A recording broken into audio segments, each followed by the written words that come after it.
श्री जगन्नाथ महाप्रभु, उनके चरणों के एक आश्रित भक्त, उनकी भी मां ऐसी थी। उस भक्त का नाम था सालबेग। बहुत सुंदर कथा है श्री सालबेग जी की।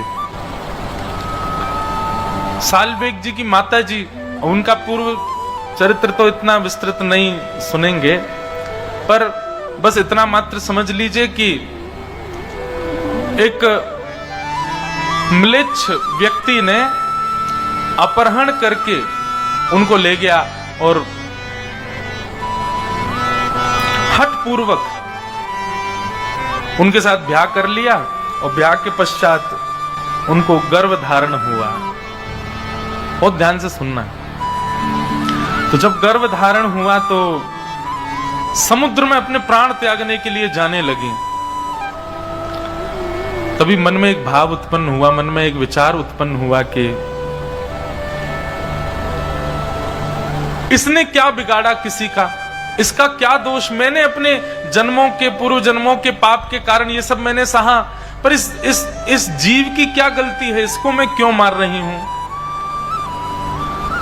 बस वह भाव चित्त में आया और अपने प्राणों का त्याग करने जा रही थी, रोक लिया स्वयं को। कुछ समय के पश्चात उस बालक ने जन्म लिया। उसके पिता का नाम था कालबेग और उस बालक का नाम रखा गया सालबेग। सालबेग बचपन से ही अपनी मां के पास, मां के प्रति ज्यादा आकर्षण था, मां के साथ रहते थे और मां उनको श्री जगन्नाथ जी की सुंदर सुंदर कथा सुनाती थी। दर्शन करने कभी नहीं गया, कोसों दूर गांव में रहता है सालबेग।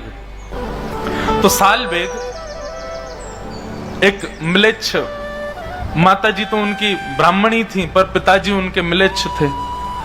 हठपूर्वक उनका वरण करके और फिर बालक का जन्म हुआ। सालबेग बचपन से ही कोई भी बात होती जो जगन्नाथ जी जगन्नाथ जी जगन्नाथ जी के बारे में उनकी माताजी सुनाती रहती। जगन्नाथ जी के ऐसे बड़े बड़े नेत्र हैं, तेरे को पता है ऐसे बड़े नेत्र क्यों उनके? सालबेग कहता क्यों?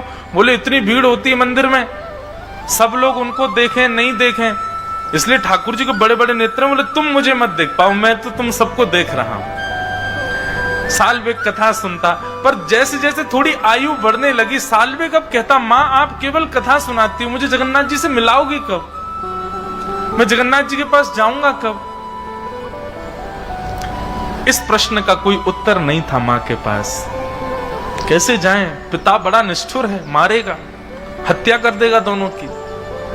लेकिन सालबेग को कुछ कहती नहीं।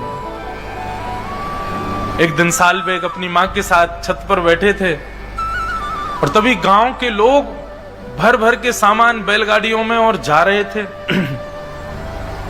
सालबेग ने पूछा मां ये सब लोग कहां जा रहे हैं? मां ने कहा अरे सुंदर तिथि आ रही है, श्री जगन्नाथ जी, बलभद्र जी, सुभद्रा जी तीनों रथ में आरूढ़ होंगे और श्री मंदिर से चल करके वह रथ 2-3 दिन का समय लगा करके और फिर गुंडीचा पहुंचेगा। ठाकुर जी पूरे विश्व के जगन्नाथ है ना, सबको दर्शन देने के लिए बाहर आते हैं। ऐसे उछल उछल करके ठाकुर जी सीढ़ियों से नीचे आते हैं, पंडाओं के कंधे पर हाथ रख करके, और भगवान फिर रथ में विराजमान होते हैं। इतने लोग खींचते हैं, लाखों की तादाद में भीड़ जाती है। सब बातें मैया बताने लगी। बोले वहीं सब दर्शन करने जा रहे हैं। सालबेग पीछे पड़ गया, बोले मां मुझे भी जाना है, मुझे भी जाना है, मैं देखना चाहता हूं वो कैसे, आपने सब कुछ बताया मुझे, उनकी रसोई कैसे बनती, उनका श्रृंगार कैसे होता, उनकी आराधना कैसे होती, उनका मंदिर कैसा है।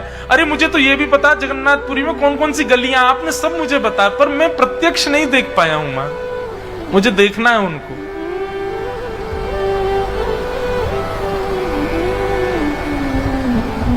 मां ने समझाया, बोले सालबेग मेरे चाहने से तो तू जगन्नाथ जी को नहीं देख पाएगा, अब तो तेरे पास एक ही उपाय है। बोले क्या?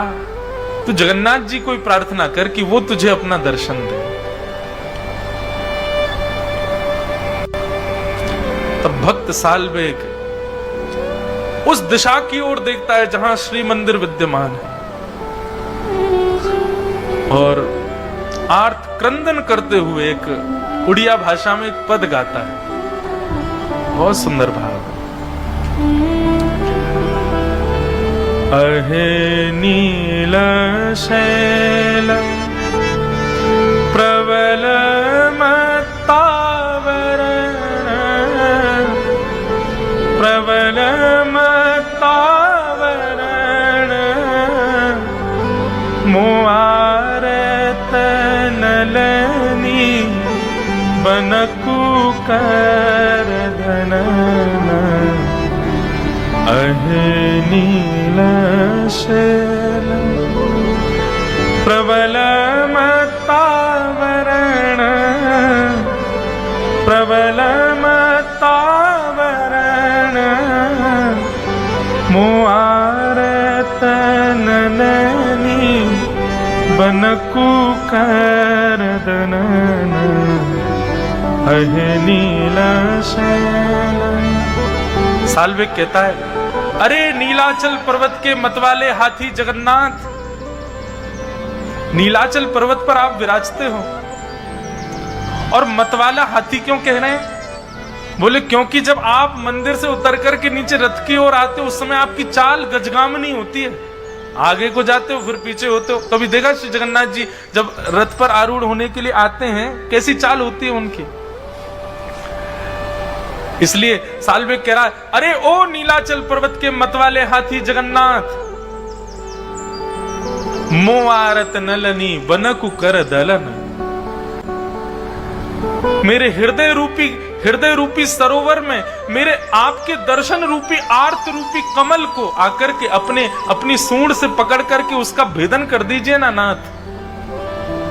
सबको दर्शन देते हो, आप जगन्नाथ कहलाए जाते हो, मुझ पर कृपा नहीं करोगे? अच्छा शायद इसलिए कृपा नहीं कर रहे क्योंकि मैं एक म्लेच्छ का बेटा हूं, मैं एक मुस्लिम का बेटा हूं। नाथ, ये भेद दृष्टि आपके अंदर नहीं है। गजराज चिंता कला खाई घोर जलेन, गजराज चिंता कला खाई घोर जलेन, चक्र पेशी नक्र नाशी उद्धरील अपन। अगर आप ये सोच करके नहीं आ रहे कि मैं एक म्लेच्छ का बालक हूं नाथ, तो आप तो वो हैं जो इंसान नहीं था, गजेंद्र। उस गजेंद्र को जब ग्राह ने पकड़ लिया तो आप गए उसकी रक्षा करने के लिए, और जाकर के आपने अपने सुदर्शन चक्र से उस ग्राह का भेदन करके और गज की सूंड को पकड़ करके आपने बाहर कर लिया। नाथ, मैं भी आपको पुकार रहा हूं, आइए ना मुझको यहां से ले जाए, मुझे आपको देखना है और कोई मेरी इच्छा नहीं है प्रभु। कहे साल बेग हीन जाती मुयवन, श्रीरंग चरण तल कर शनि जनन, अहे नील शैल। साल्वेग तो अपने घर की छत पर खड़ा खड़ा गा रहा है, जिस दिशा में जगन्नाथपुरी है उस दिशा में देख करके गा रहा है। श्री जगन्नाथ जी सबसे ज्यादा प्रसन्न होते हैं 365 दिन में उस दिन जिस दिन वो रथ पर विराजमान होते हैं। ठाकुर जी को बहुत सुख मिलता है उस दिन। जिन लोगों को मंदिर में प्रवेश तक वर्जित है उन लोगों को दर्शन देने ठाकुर जी आ जाते हैं बाहर। पर ब्रह्म परमात्मा जगदीश्वर जगन्नाथ पूरे ब्रह्मांड के नायक कितने सरल सहजता में आ जाते हैं सबको दर्शन देने। लेकिन आज जगन्नाथ जी प्रसन्न नहीं है। बलभद्र जी का रथ चल दिया, सुभद्रा जी का रथ चलने लगा, और जैसे ही नंदी घोष रथ का नाम है, भगवान श्री जगन्नाथ जी के रथ का नाम है नंदी घोष। लाखों लोगों ने जैसे ही रस्सी पकड़ करके उस रथ को खींचना प्रारंभ किया, रथ एक पत्थर के भांति स्तब्ध हो गया। सब पुजारी चरणों में गिर गए, घुटनों पर बैठ गए, बोले महाप्रभु कृपा करो, क्या अपराध बन गया हम लोगों से, आज आपका रथ क्यों नहीं चल रहा है। राजा ने जाकर के विनती की, ठाकुर जी के चरणों में प्रणाम किया।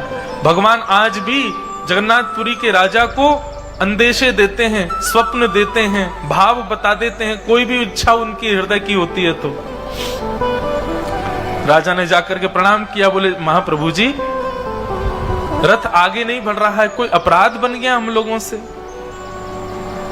महाप्रभु जगन्नाथ बोले आज रथ यात्रा में भीड़ नहीं आई मुझको देखने वाली।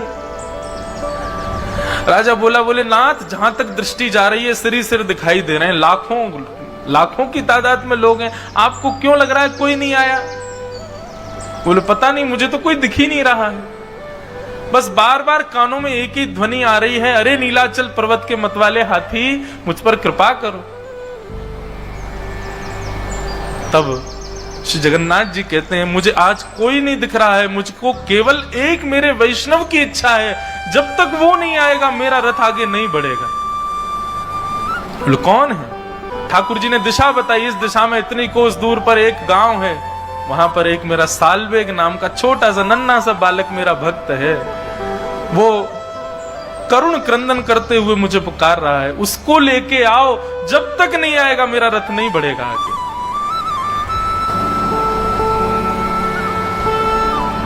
लाखों की तादाद में वैष्णव बैठे हैं, सब श्री प्रतीक्षा कर रहे हैं, बोले क्या हो गया, श्री जगन्नाथ जी का रथ आगे क्यों नहीं बढ़ रहा है।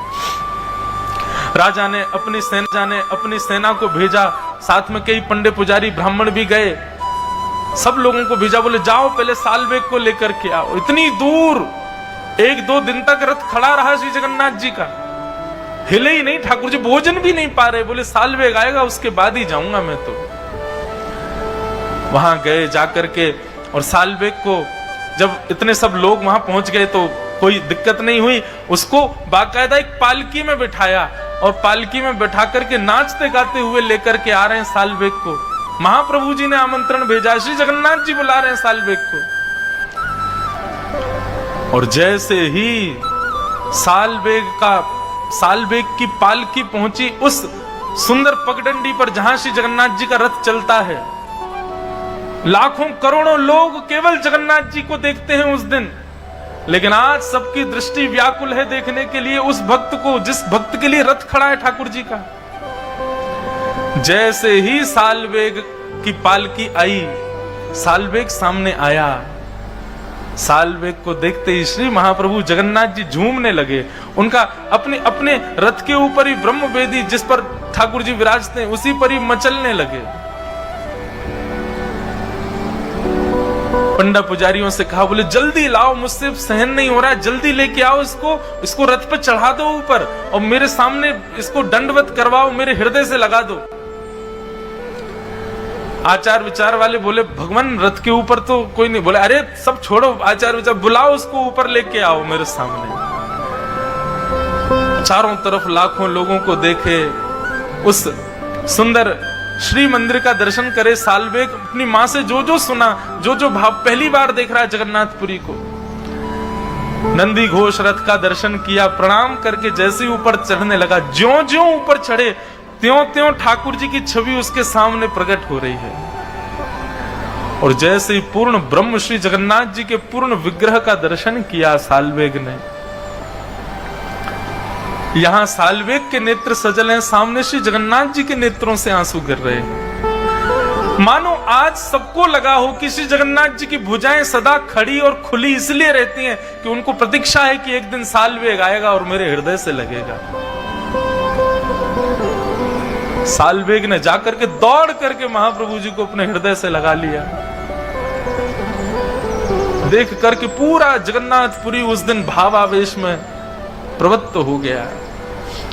ठाकुर जी को हृदय से लगा करके खूब रोया सालवेग, और हृदय से लगाने के बाद जैसे ही दंडवत किया, दंडवत करने के बाद सालवेग फिर कभी नहीं उठे, चरणों में ही रह गए श्री महाप्रभु जी के। ऐसे श्री जगन्नाथ महाप्रभु